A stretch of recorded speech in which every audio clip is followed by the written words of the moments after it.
در خدمت دوست و برادر عزیزمون هستیم. جناب آقای شیر احمد شیرانی، سردبیر رسانه هالوش و خبرگزاری هالوش، خبرگزاری حقوق بشری هالوش. جناب آقای شیرانی خوش آمدید. بعد از تقریبا چند هفته غیبت مردم گهگداری پیام میدادند و جویای احوال شما بودند. البته پس از اون خبری که منتشر شد در خصوص اینکه به هر حال نیروهای لباس شخصی جمهوری اسلامی در پی شما بودند و خداوند اونها رو ناکام گذاشت و هدف پلیدشون میسر نشد، ما شما رو کمتر تونستیم تو برنامه خودمون داشته باشیم. البته به هر حال توفیق یار ما نبود.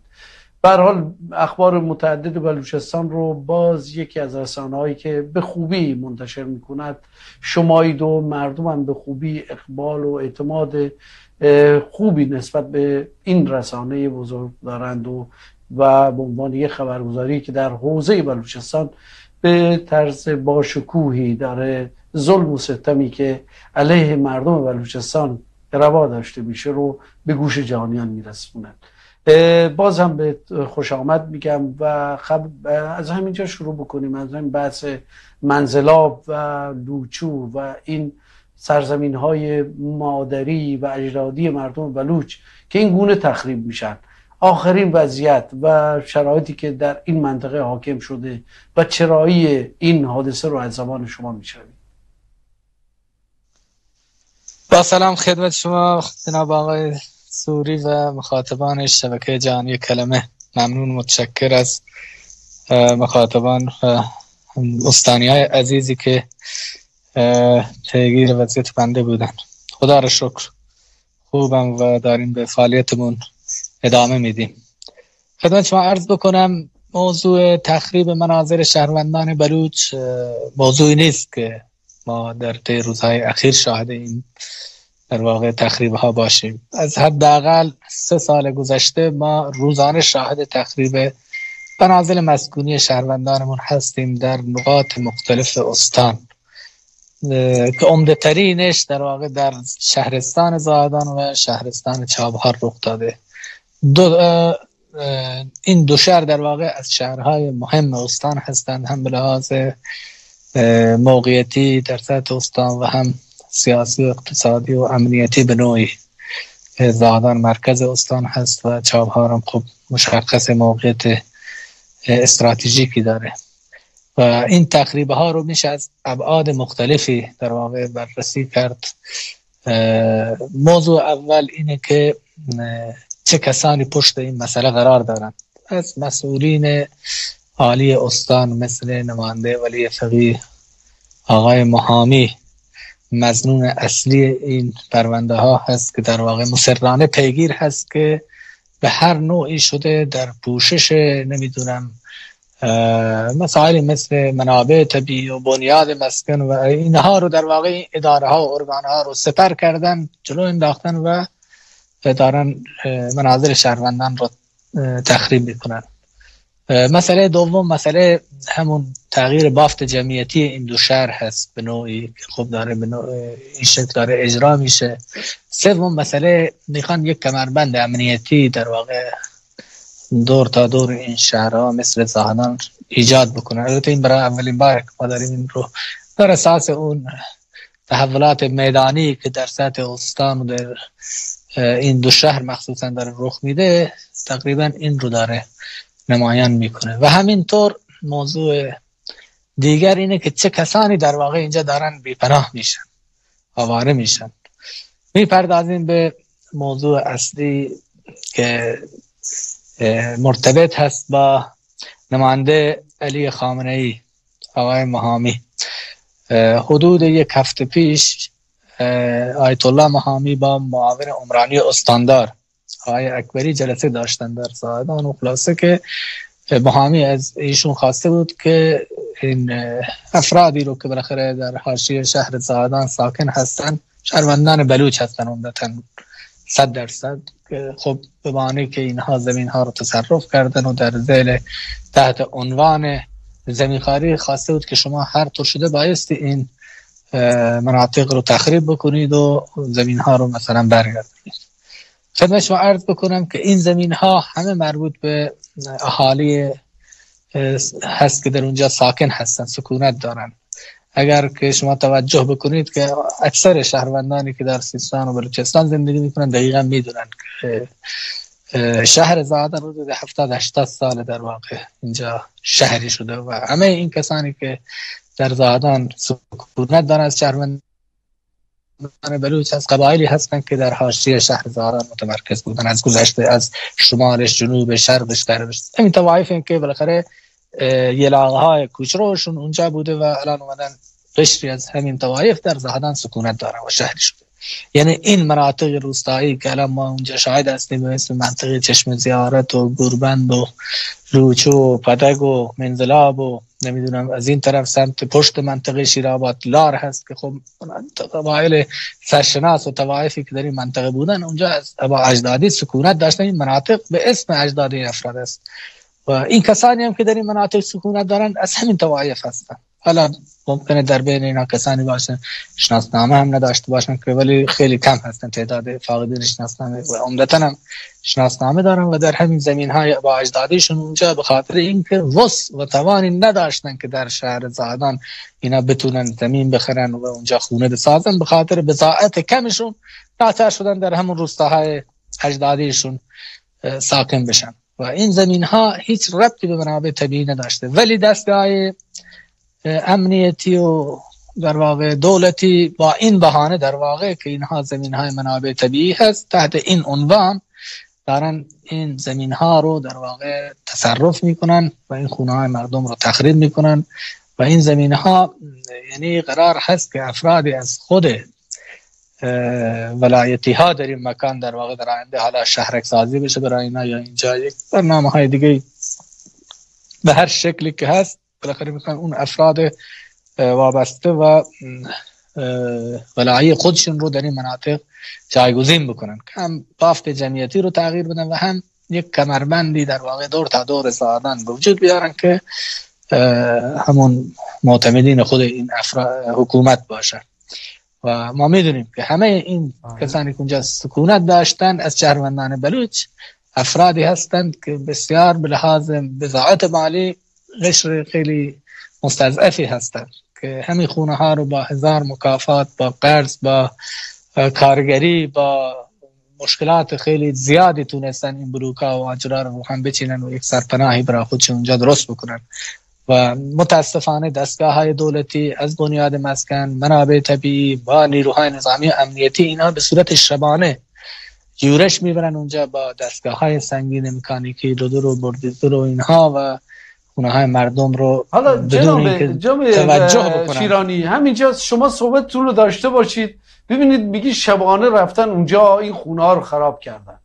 ببینید ما اگر بخوایم طبق قانون فرض کنید اون چه که حاکمیت ادعاشو میکنه مبنی بر زمینخواری این افراد که صاحبان اصلی اون منطقه هستن، یعنی خود بلوچ ها در سرزمین خودشون شدن زمینخوار، حالا گیریم اینا راست میگن.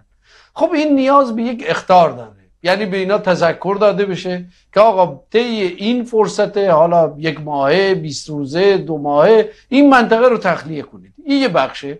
این بایستی بره در دادگاه و در یک دادگاه صالحه بررسی بشه و رأی داده بشه نسبت به تخریب اونجا و بعد از اینکه رأی صادر شد میبایستی کسانی که در اون خانه اسکان دارن و ساکن اونجا هستن برای اینها یه فکری بشه، یعنی یه جایی برای اینها ساخته بشه. امروز من قوانین مختلف رو در همین رابطه سرچ میکردم و به اینجا رسیدم که کمیسیون اصل 90 مجلس موظفه که در این رابطه ورود پیدا بکنه، یعنی اونها هستن که بیان تصمیم گیری بکنن در این رابطه و کسانی که میبایستی حالا تحت هر عنوانی اینها رو تخلیه بکنن یا این خونه ها رو ازشون بگیرن باید برای اینها یه سرپناهی تعبیه بشه، طراحی بشه و اینها یه جایی برن.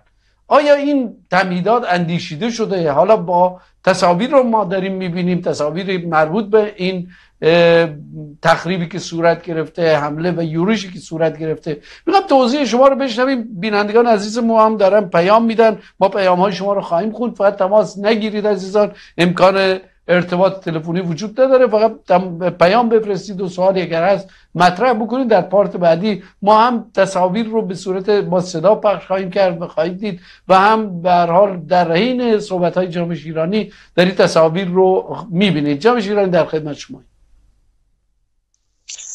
ببینید آقای سوری، این زمین ها مال این مردم هست. اصلا این مردم اگر اصلا این روستاهای ابا اجدادیشون رو حساب نکنید، هر کجای بلوچستان که این مردم بلوچ بخوان اونجا زندگی بکنن سرزمین مادری و اجدادیشون هست، مال علی خامنه ای نیست. چرا غیر بومی ها عوامل جمهوری اسلامی در هر کجا که دلشون میخواد برای خودشون زمین، شهرک، نمیدونم کارخانه و 1001 دم و دستگاه برای خودشون اونجا میسازن؟ کسی نمیپرسه. مردم اشاعره، مردم بلوچی که اونجا در سرزمین ابا اجدادیشون بخوان اونجا زندگی بکنن، اینا بیان اصلا چه قانونی، چه دادگاهی، کدوم ارگان، اینها همه اسم و در واقع یک نوع خودفریبی هست. وقتی خود محامی داره دستور اینو صادر میکنه، چند ماه پیش در حدود کمتر از 1 سال پیش آقای شهریاری نماینده زاهدان هم در یک جلسه همین مناطق همت آباد و دایی آباد و قاسم آباد که منطقه لار و کامبوزی هست، اینجا شهروندان بلوچ زندگی میکنن، اونجا گفته بود به هر طریقی شده این مناطق رو تخلیه کنید که این افراد فاقدین شناسنامه اینا اتباع هستن.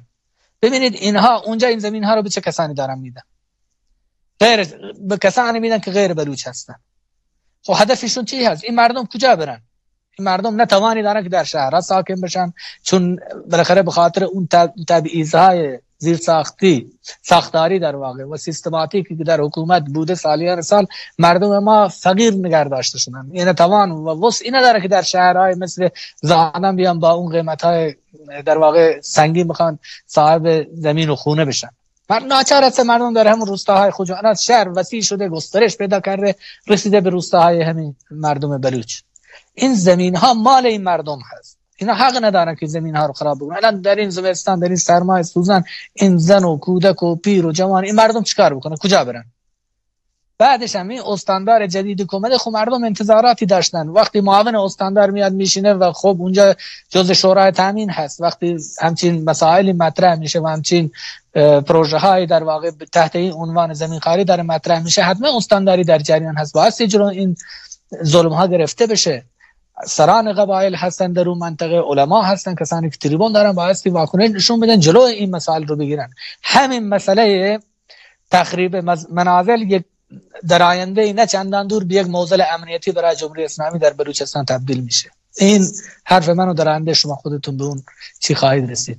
چرا که وقتی با این وسعت و با این مقیاس روزانه دارن زمین‌های مردم رو تخریب میکنن. قبلش در حاشیه شهر، در خود شهر زادان، در محله سیادک، در محله شهرک جهاد، در محله دایی آباد، قاسم آباد، همت آباد، شیر آباد، کریم آباد داشتن این کارو میکردن. الان رفتن سمت منطقه منزل 5 کیلومتری جنوب زادان.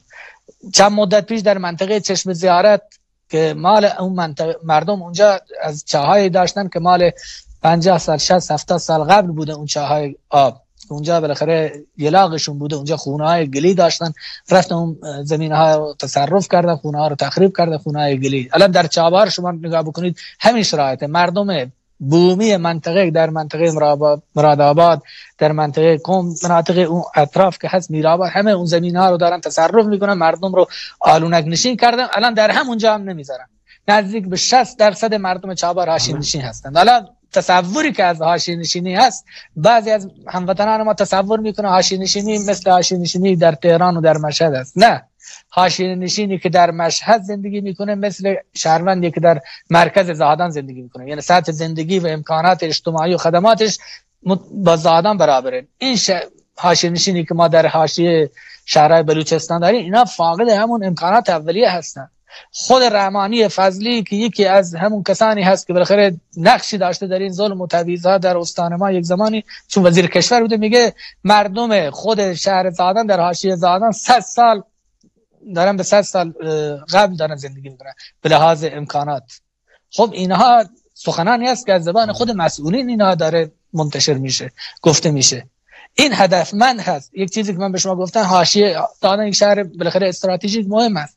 الان میخوان دور تا دور شهر رو در واقع افراد معتمد ولای خودشون رو اونجا مستقر بکنن. این یک مسئله سیاسی هست. بعضیا تصور میکنن بله به اسم زمین خواری. چرا بابا شما خودتون زمینا رو در نقاط دیگه دارید به کشورهای دیگه دارید میدید، به چین و به کشورهای دیگه ملکو دارید میفروشید.